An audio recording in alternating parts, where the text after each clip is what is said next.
October 26th, 2021. At 5:26 p.m., the Tesla arrived. Was it love at first sight? Obviously. Is it everything I dreamed of and more? Well, let's get into it. So I'm a Tesla man now. It's official. And you better believe I got a whole lot of exciting content on the horizon in regards to this thing, but today I want to start off smooth and simple. I want to hit you with the story. The real story of what it's like getting up in this puppy at this point in time, right now, amidst the global chip shortage, amidst this Tesla hype train, amidst this ever-changing world around us. This right here is buying a Tesla. The truth. First things first. Where am I at, you may ask yourself? Los Angeles, California, city of stars, and in fact, one of the most convenient locations to currently own the electric stallion. What's my model? Well, this right here is the Model 3 Standard Plus in heart-throbbing midnight silver with the white interior loaded up, of course, with the full self-driving package. Now, one of the cruelest of truths that must be faced for the potential Tesla owners to be out there, the wait time. The Tesla delivery wait time has, since I've been seriously looking into buying one, been a rapidly evolving reality full of pain and disappointment. When I first started looking into making the Tesla life happen, it was in Massachusetts, prior to the big West Coast move, and deliveries were between 2 to 3 weeks back then. Towards the end, right before I officially moved, they were around 3 to 6 weeks. When I dropped down in La La Land, ready to finally make things official, we had jumped to a 6 to 8 week wait time. And in reality, I ordered this son of a gun August 3rd with a final drop-off date of October 26th, equaling out to a grand total of 84 days, aka 12 weeks on the dot. Whoo! Shall we talk the drop-off process? I think we shall, and it'll be brief, just like the drop-off process was. Little wordplay, it's whatever, it's no big thing. I don't know. I got the juicy email declaring the date of the drop-off at long last. I chose my time slot. And of course, classic LA, the nearest available slot was between 8 p.m. and midnight on that coming Sunday. Well, lo and behold, they dropped that sucker off 3 hours earlier than the start of the opening window. And you know how I found out? My roommate came in and asked why there was a Tesla out front. And you know what I said? Nothing, because I ran outside as soon as I heard those words. But yeah, man, they literally dropped that thing off without any ringing of the doorbells, without any unneeded interaction whatsoever. It was a goddamn Amazon drop-off. But instead of toothpaste, it was a Tesla. From there, you unlock that sucker from your Tesla app, accept the delivery, and within seconds, you're ready to rule the world. Let me hit you with one of the juicy ones. The big, juicy point of Tesla curiosity. Show me the numbers. The numbers. The grand shiny total cost of this beauty smacks in at a whopping $53,290 with an initial order fee of $100. But let's break that down into detail. I have a pretty hot, controversial take for you, and you could take it and we can move on as friends, or you can hate me with passion. But I'm a fan of leasing all the way. I could justify my side on this. Okay, let's just calm down. In simplest terms, I don't want to own technology that I use as a consumer. I want to perpetually rent all my consumer tech-specific goods. I'm talking laptops, cell phones, cameras, you name it. And with the Tesla, I see this as a piece of tech I'm utilizing, not the same perspective as one of them lame old means of transportation. Splurge? Yes. Direct comparison to a 2012 Toyota Corolla? I think not. Plus, my beautiful baby Tesla is a business vehicle. For a few specific reasons, of which I'd love to break down in a separate video, if you're interested in such a thing. That would be the story of how I made my Tesla purchase profitable. But that's a tale for another day. The short of it is that this sucker is a monthly tax deduction for me, spaced out over 3 years without ever actually hitting the cost of the car itself in that whole time span. By the end of my lease term, I will have paid a total of $28,323.03, at which point I would like to upgrade to the latest model. This is both for a side project I have that will specifically require the latest Tesla Model 3 at that time, and because I want to continue to be a consumer of the latest and greatest at Tesla, as a fat position of my investment portfolio is in fact the big T. So, $28,324 grand total.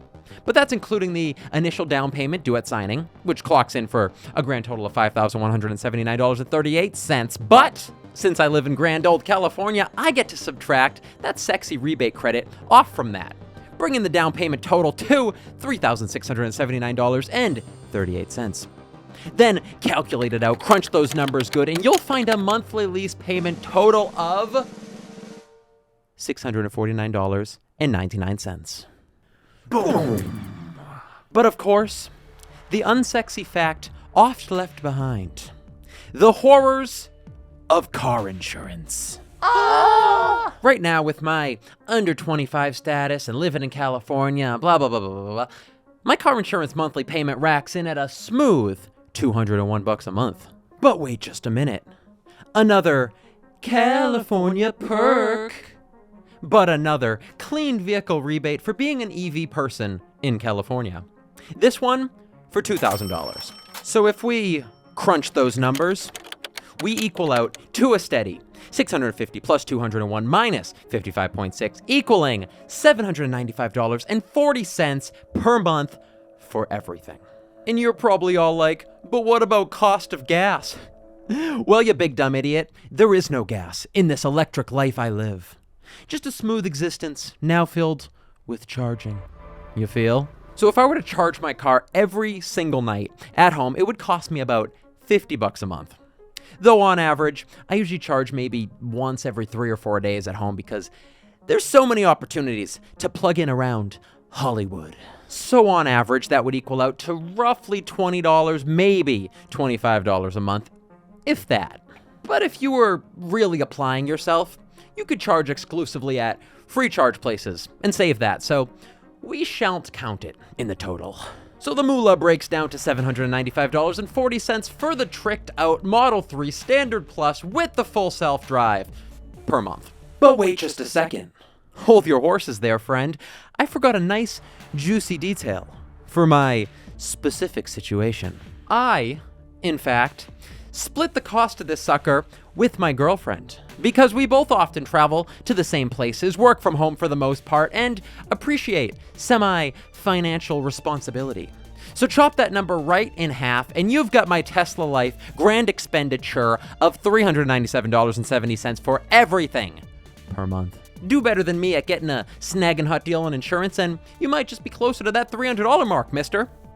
Remove the full self-drive, the white interior, and the non-base version color, which was the case when I paid for this sucker. Now all of a sudden we're talking closer to $250 a pop, or $500 if you ain't gonna split this with your lover, partner, friend, or whatever. I mean, shabby? Not too. Not too shabby is what we're doing there. The costs and reality of it are the gist of the questions I hear in the realm of Tesla ownership the most, but you know what? I'm thorough, folks. Let me hit you with a real speedy quick lightning round with Chris to nail down a fat chunk of speedy Tesla questions here. Okay, this is not the Tesla shot of dreams that we hoped it would be, but here we are. Let's do this thing. How often you charge? About twice a week. How often you drive? Usually every day, probably averaging to about 20 miles a day. How's it feel compared to gas-filled beasts? Well, this is where you're gonna have to take my word for it. It feels rockin'. I mean, it's smooth, it's tight, it's quick, it's zippy. It is just a fun drive. If you've never driven one, drive one. I mean, Hertz has a whole load of them. You saw the stock explode, you saw the commercial maybe, but I mean, get a chance to drive one, whether it's renting, whether it's a buddy that owns one. It's an eye-opening experience the first time you drive one, because it really does feel different. It's quiet, it's eerily quiet, and its pickup is crazy. You've heard people brag about the pickup in a Tesla, that 0 to 60. You see those numbers. It's a fun, new, crazy electric experience, and it's, above all else, smooth. That's my all-encompassing Tesla word. It's smooth. How's full self-drive? Well, wouldn't I like to know? I am still waiting for the full self-drive beta. You gotta get, I'll put the criteria up on the screen. A safety score of 100, I believe is where it's at right now. And then there's all sorts of other mysteries shrouded around how many miles you need to have to even qualify to start getting the safety score, or how long you've had to have the car. So I don't know, man. I have the full autopilot right now, though. The summon, the parking, all the stuff that comes with the full self-drive purchase before you actually qualify for the beta. And it's mind-blowing. It's a robot driving me on the highway. It's a robot that parks me parallel and such, and I have had nothing but wonderful, beautiful experiences with it so far. So it's mind-blowing. It's a little horrifying at first when you first click the little button. It makes the beeps, and all of a sudden the car is doing the things, changing lanes, stopping when cars stop, adjusting if a car is driving all funky in front of you. Yeah, a little freaky, but it's the future, baby. We're in it. Is your life filled with fear, living with that white interior? What about a coffee spill? What about oil on your pants? What about plain old layman's dirt? Yes, I now live every day in fear. Fear that this could be the end of the run, the popping of the bubble. The dirt could spatter upon my life, and that the happiness could be over. That all the joy looking forward, it could now be behind me. And you can't look back with excitement, you look back with regret, with pain, and that the man staring back in the mirror no longer has the smile that pushes him through, and that going to bed at night just reminds you of the pain that you're forced to encumber. I do fear that every day, but it is nice to look at. The white is sleek, so yeah, I mean, I like it. Do you like it? Yes. Is it nice? Mm-hmm. Interesting favorite thing that most people wouldn't assume. Having everything on this screen right here. Having the dashboard, the AC controls, the mirrors, the GPS, you name it, all concentrated on one big wide iPad in front of you, one thick screen. It is effective. I didn't think about it at all going into the Tesla. I mean, it's something you see when you're, looking at a Tesla at the mall or whatever. You see somebody on the highway. It's like, wow, there's a lot of space in there. Everything's up on that big fat screen. But driving, you appreciate that sucker. Having the AC controls right here, having the GPS right there to the side of that, having, whatever apps you have, Spotify, whatever, having the mirror adjustments, different profiles, all of that stuff concentrated right here. It's so user-friendly, especially, for the smartphone generation, people that use laptops, whatever. It's just so clean and efficient and, spatially beautiful. You got all this space. It's so easy to clean out here because everything technical is concentrated right there. Again, I sound like a commercial right now, but that was something I didn't think about at all going into the Tesla that I appreciate so much whenever I'm driving and beyond. Also, you can play Stardew Valley on it. That's pretty cool. What's the front engine under the hood look like? Oh, wow. What a ridiculous question. Introducing the frunk.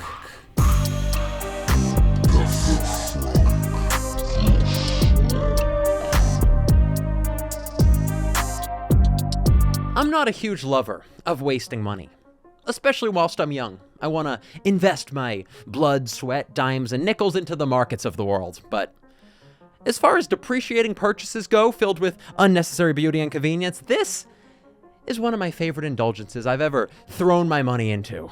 It truly has made driving fun again. It's a piece of tech that I look forward to updates on. I look forward to the development of, and I feel like I'm getting the chance to use something that's quickly changing the game for what a car can do. That teetered on the territory of sounding like one of those Nissan commercials that love to tell you how the people aren't real actors. Well, neither am I. I have a whole lot more creative Tesla ideas planned in the realm of interesting content that I plan on jumping into soon, so stay tuned and let me know if you like that idea or if you hate it passionately.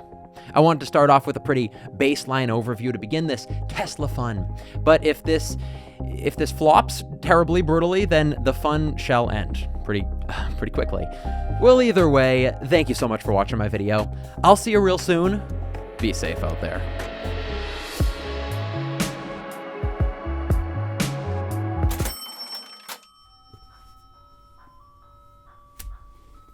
You're kidding me with how loud this thing is. All right, we're gonna have to hold for the ice cream man, who's literally parked right behind me. Okay. There's nobody at the truck. He's just parked there. I mean, I guess there's kids that live across the street. Is this his strategy? He parks in front of their house until they come outside? I've never been so angry at an ice cream man. Oh my god. I'm gonna hear this in my nightmares this evening.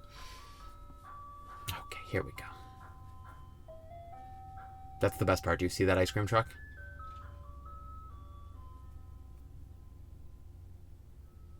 We're cool. We're having fun.